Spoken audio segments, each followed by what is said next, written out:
Pandian store சீரியலில் today எபிசோடில் பழனி இருந்துட்டு நான் போயிட்டு அந்த வீட்டில் போயிட்டு அண்ணங்கிட்ட கேட்டுட்டு வந்து நான் இங்கே எங்கே கடை இருக்குது அப்படின்னு சொல்லிட்டு நான் போய் விசாரிச்சுட்டு வரேன், நீங்கள் எல்லாரும் இங்கே இருங்க அப்படின்னு சொல்லிட்டு பழனி இருந்துட்டு அந்த வீட்டுக்கு போகிறாங்க. அண்ணன் நம்ம கடை திறக்க போகிறது அக்கா அம்மா எல்லாருமே வரணும்ல, அதனால் கடை எங்கே இருக்குன்னு சொல்லுங்கள், அவங்களுக்கு நான் போய் சொல்லிட்டு வந்துடுறேன் அப்படின்ற மாதிரி வந்து சொல்லிடுறாங்க. இங்கே பாருடா, கோயிலில் பெரிய ஒரு அர்ச்சனைக்கு நாங்கள் ஏற்பாடு பண்ணியிருக்கோம்.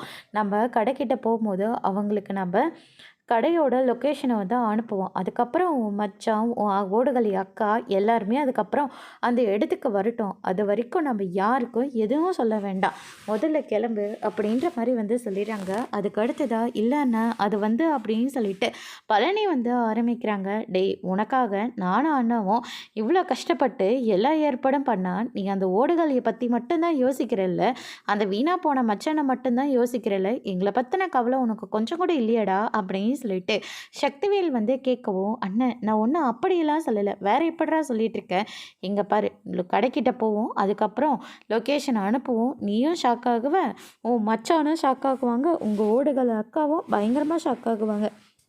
நான் முதல்ல கோயிலுக்கு போயிட்டு எல்லா ஏற்பாடும் பண்ணிட்டு வரலாம். வடிவு நீ பூஜை தட்டெல்லாம் காரில் வச்சுட்டல அப்படின்ற மாதிரி சொன்ன உடனே எல்லாமே காரில் வச்சுட்டுங்க அப்படின்னு சொல்லிட்டு வடிவம் ஒரு பக்கம் சொல்லிக்கிட்டு இருக்காங்க. அதுக்கடுத்துதான் எல்லாருமே கிளம்பி போகிறாங்க. பழனி நீ வாட போகலாம் அப்படின்னு சொல்லிட்டு அம்மாச்சியும் இருந்துட்டு பழனியை சமாதானம் பண்ணி அங்கேருந்து கூட்டிக்கிட்டு போகிறாங்க. அதுக்கு அடுத்ததான் வந்து பார்த்தீங்கன்னா அரசி இருந்துட்டு வெளியில் வராங்க. அப்போ நம்ம பழனி, அவங்களுடைய அண்ணன் சுகன்யா இப்படி எல்லாரும் கிளம்புறத வந்து பார்த்த உடனே பயங்கரமாக வந்து ஷாக் ஆகுறாங்க. அதுக்கு அடுத்ததாக பழனி இருந்துட்டு சொல்லிடலாம் அப்படின்னு சொல்லிட்டு போக பார்க்குறாங்க. ஆனால் அதுக்குள்ளே அம்மாச்சி இருந்துட்டு, டே பழனி அங்கே என்ன பார்த்துட்ருக்க, முதல்ல நீ வா அப்படின்னு சொல்லிட்டு காருக்குள்ளே ஏற்றி கூட்டிக்கிட்டு போயிடுறாங்க. அதுக்கு அடுத்ததான் இந்த பக்கம் நம்ம அரசி இருந்துட்டு ரொம்பவே பதட்டமாக உள்ளே கிளம்பி போகிறாங்க. அம்மா அவங்க எல்லாருமே கிளம்பிட்டாங்க அப்படின்ற மாதிரி சொன்ன உடனே கோமதி வீட்டில் இருக்கிற எல்லாரும் ஷாக் ஆகவும், என்னடி சொல்கிற எல்லாரும் நான் யார் யார் கிளம்புனாங்க அப்படின்னு சொல்லிட்டு கேட்கவும், பழனி மாமா அதுக்கு அடுத்ததாக சுகன்யாத்தை வடிவத்தை அப்படின்னு சொல்லிட்டு அவங்க அண்ணனுங்கன்னு சொல்லி எல்லாருமே கிளம்பிட்டாங்க அப்படின்ற மாதிரி வந்து சொல்லிடுறாங்க. என்னடி சொல்கிற, அவன் கேட்டுட்டு வரேன் தானே சொல்லிட்டு போனால் அதுக்குள்ளே அவன் கிளம்பிட்டானா அப்படின்னு சொல்லிட்டு கோமதி வந்து ஷாக் ஆகுறாங்க. செந்தில் இருந்துட்டு இதுலேருந்தே உனக்கு தெரியலையாமா, நாம் அவங்க கடத்தரப்பு விழாவுக்கு போகிறது அவங்க யாருக்கும் பிடிக்கல, அதனால தான் அவங்க உங்க பாட்டு கிளம்பி போயிட்டே இருக்கிறாங்க, இது கூட நம்மளால் புரிஞ்சுக்க முடியாதா, முதல்ல மாமா நம்ம அங்கே வரதை விரும்பலைன்னு நினைக்கிறேன், ஏன்னா இது அவங்க அண்ணனுங்க ஆரம்பித்து கொடுக்க வேண்டிய கடை, அவங்க ஏதாச்சும் நம்ம மனசை காயப்படுத்துகிற மாதிரி பேசிடுவாங்கன்னு சொல்லிட்டு தான் மாமா எதையும் நம்மக்கிட்ட சொல்லலை, ஆரம்பத்துலேருந்தே மாமா கடை ஆரம்பிக்க போகிறது இப்படி எந்த விஷயமே சொல்லவே இல்லை, அதே மாதிரி நாங்கள் ஏதாவது மாமா கிட்டே இருந்து மறைச்சிருக்கோமா, நானாக இருக்கட்டும், கதிராக இருக்கட்டும், செந்தில் அண்ணனாக இருக்கட்டும், யாராச்சும் நாங்கள் ஏதாச்சும் சொல்லியிருக்கோமா, ஆனால் எதுவுமே இது வரைக்கும் மாமா கிட்ட நாங்கள் எந்த ஒரு விஷயத்தையும் மறைச்சதே கிடையாது, ஆனால் மாமா அப்படி கிடையாது, எல்லா விஷயத்தையும் மறைச்சி தான் வச்சுருக்காரு, எதனாலன்னு எனக்கு தெரியாது, ஆனால் நம்ம அங்கே போகிறது சரியாக வராது, நான் ஆஃபீஸ் கிளம்புறேன் அப்படின்னு சொல்லிட்டு நம்ம பழனி இப்போ செந்தில் இருந்துட்டு அங்கேருந்து கிளம்புறாங்க. அதுக்கு அடுத்து தான் இந்த பக்கம் கோமதி இருந்துட்டு, டே கொஞ்ச நேரம் அமைதியாருடா, அங்கே என்ன சூழ்நிலைன்னு தெரியல, நம்ம எதுக்கும் வெயிட் பண்ணி பார்க்கலாமே அப்படின்னு சொல்லிட்டு கோமதி வந்து சொல்லிக்கிட்டு இருக்காங்க. வேணும்னா நீங்கள் போயிட்டு வாங்க, என்னாலலாம் வந்து அவமானப்பட முடியாது அப்படின்னு சொல்லிட்டு நம்ம செந்தில் வந்து அங்கேருந்து கிளம்புறாங்க. மீனாக இருந்துட்டு ஆஃபீஸில் ஒரு முக்கியமான ஒரு மீட்டிங் இருக்குது, நான் கிளம்புறேன், ஆஃபீஸ்க்கு டைம் ஆச்சு, அதுக்காக சித்தப்பாவோட கடைக்கு நான் வரமாட்டேன்றது அர்த்தம் கிடையாது, கண்டிப்பாக சாயந்தரம் சீக்கிரமாக வந்து சித்தப்பாவுக்கு ஒரு விஷ் பண்ணிட்டு தான் நான் வரப்போகிறேன் அப்படின்னு சொல்லிட்டு மீனாவும் ஒரு பக்கம் சொல்லிடுறாங்க. அதுக்கு அடுத்ததாக என்னடா நீ ஒரு காரணம் சொல்லிட்டு கிளம்ப போறியா அப்படின்னு சொல்லிட்டு கேட்கவும், போங்க எல்லாருமே போங்க, உங்கள் அப்பா உங்கள் அண்ணன் எல்லாரும் கிளம்பிட்டாங்க, இப்போ நீயும் கிளம்பிப்போ அப்படின்னு மாதிரி சொல்கிறாங்க. அப்படியெல்லாம் ஒன்றும் கிடையாதுமா, நான் வெயிட் பண்ணேன், நாம் எல்லாருமே நம்ம அங்கே போக தான் போகிறோம், நான் ராஜி அரசி நீங்கள் எல்லாருமே போயிட்டு வரலாம், மாமா லொக்கேஷன் அனுப்பட்டும் அப்படின்னு சொல்லிட்டு நம்ம கதிர் வந்து சொல்லிடுறாங்க. ராஜி இருந்துட்டு நம்ம அங்கே போய் தான் ஆகணுமா, மாமா சொன்ன மாதிரி நம்ம அங்கே வர்றது சித்தப்பா விரும்பலைல்ல அப்படின்ற மாதிரி வந்து சொல்லிடுறாங்க. சித்தப்பாவுக்கு இத்தனை வருஷமாக நம்ம இந்த வீட்டில் இருந்துட்டு நம்மளுக்கு எதிராக ஒரு மளிகை ஸ்டோர் திறக்கிறாங்கன்னு சொல்லிட்டு தான் அவர் ரொம்ப கில்ட்டியாக ஃபீல் பண்ணுறாரு, இருக்கிறத தவிர நம்ம அங்கே வரக்கூடாதுன்னு மாமா ஒரு நாளாக நினச்சது கிடையாது. அதனால் நம்ம அங்கே போகத்தான் போகிறோம் அப்படின்னு சொல்லிட்டு கதிர் இருந்துட்டு ராஜுக்கு எடுத்து சொல்லி புரிய வைக்கிறாங்க. அதுக்கு அடுத்து தான் இந்த பக்கம் வந்து பார்த்திங்கன்னா கோயில் அர்ச்சனையை முடிச்சுக்கிட்டு நம்ம பழனியை வந்து கூட்டிக்கிட்டு போகிறாங்க. டேய் பழனி, கடையை நல்லபடியாக நடத்தணும் சரியா அப்படின்ற மாதிரி சொல்லிடுறாங்க. அதெல்லாம் அவன் நல்லபடியாக தான் நடத்துவான் அப்படின்ற மாதிரி வந்து சொல்லிக்கிட்டு இருக்காங்க.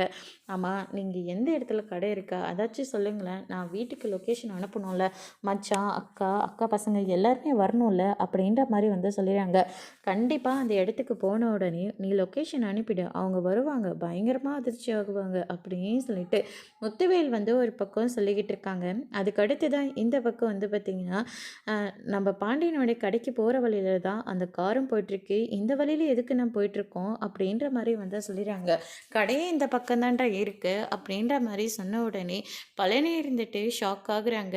என்னென்ன சொல்லிட்டு இருக்கீங்க, இந்த வழியில தானே மச்சானோட கடையும் இருக்குது, இப்போ நம்மளும் இங்கே போகலான்னு சொல்கிறீங்க, எதுக்கு இந்த வேண்டாத வேலைலாம் அப்படின்ற மாதிரி சொல்லிடுறாங்க.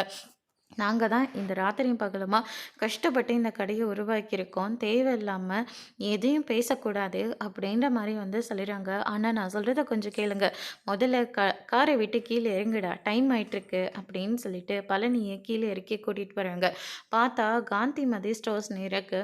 அதுக்கு அடுத்து தான் வந்து பார்த்திங்கன்னா பழனி பயங்கரமாக ஷாக் ஆகுறாங்க. ஏன்னா கொஞ்சம் தூரம் முன்னாடி போனாங்க நம்ம பாண்டியனோட மளிகை கடை இருக்குது. அதுக்கு அடுத்து தான் வந்து பார்த்திங்கன்னா பழனி இருந்துட்டு ஏன்னு எங்கேயுமே கடையே இல்லாத மாதிரி இந்த ரோட்டில் வந்து கடையை வச்சுருக்கீங்க, இந்த ரோடு பக்கத்தில் தானே மச்சவனோட கடையும் இருக்குது, அவங்களுக்கு போட்டியாக நான் கடை வைக்கிறதா அவங்க தப்பாக நினைக்க மாட்டாங்களா, இத்தனை வருஷமாக நான் அவங்க கூட இருந்திருக்கேன்னு என்னை துரோகின்னு அவங்க சொல்ல மாட்டாங்களா, இதெல்லாம் கண்டிப்பாக துரோகமாக தானே ஆகும், இதெல்லாம் வேண்டான்னு சொன்னால் கேளுங்க அப்படின்னு சொல்லிட்டு பழனி வந்து சொல்லிக்கிட்டு இருக்காங்க. இங்கே பாரு, தேவையில்லாமல் யோசிக்காது, இப்போல்லாம் ஒரு ஒரு பக்கம் டைல்ஸ் இருக்குது, இன்னொரு பக்கம் பூக்கடை இருக்குது, இன்னொரு பக்கம் மளிகை கடை இருக்குது, இப்படி அவங்களுக்கு தோன்ற கடையை ஒரே லைனில் தான் வச்சுருக்காங்க. ஏன் அவங்களாம் வியாபாரம் பார்க்குறதுல என்ன, எல்லாரும் வியாபாரம் பார்த்துக்கிட்டு தான் இருக்காங்க, தேவையில்லாமல் மச்சான் பாசம் அது இதுன்னு சொல்லி இந்த கடையை நடத்த மாட்டான்லாம் சொல்லிட்டு இருக்காது. உன்னை நம்பி நாங்கள் நைட்டும் பகலுமாக கஷ்டப்பட்டு இதுக்கு எல்லாத்தையும் வாங்கி போட்டிருக்கோம்,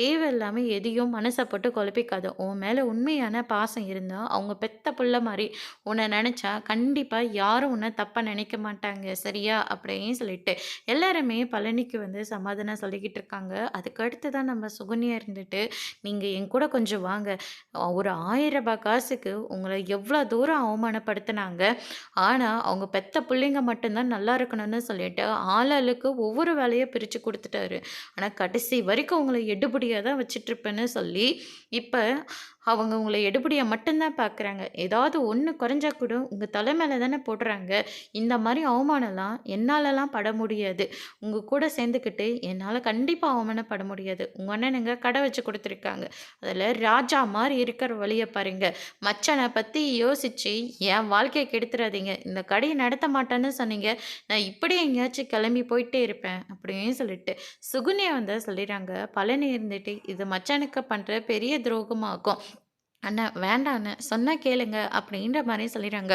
பழனி எதுவுமே பேசாத, முதல்ல வா வந்து கடையை ஓப்பன் பண்ணு அப்படின்னு சொல்லிட்டு எல்லா ஏற்பாடும் ஒரு பக்கம் பண்ணிக்கிட்டு இருக்காங்க. அதுக்கு அடுத்ததான் சரவணனும் பாண்டியனும் கடைக்கு நடந்து வந்துட்டு இருக்காங்க. 10 மணிக்கு மாமா கடை ஓப்பன் பண்ணுறேன்னு சொன்னாருப்பா அப்படின்ற மாதிரி சொல்லிட்டு இருக்காங்க.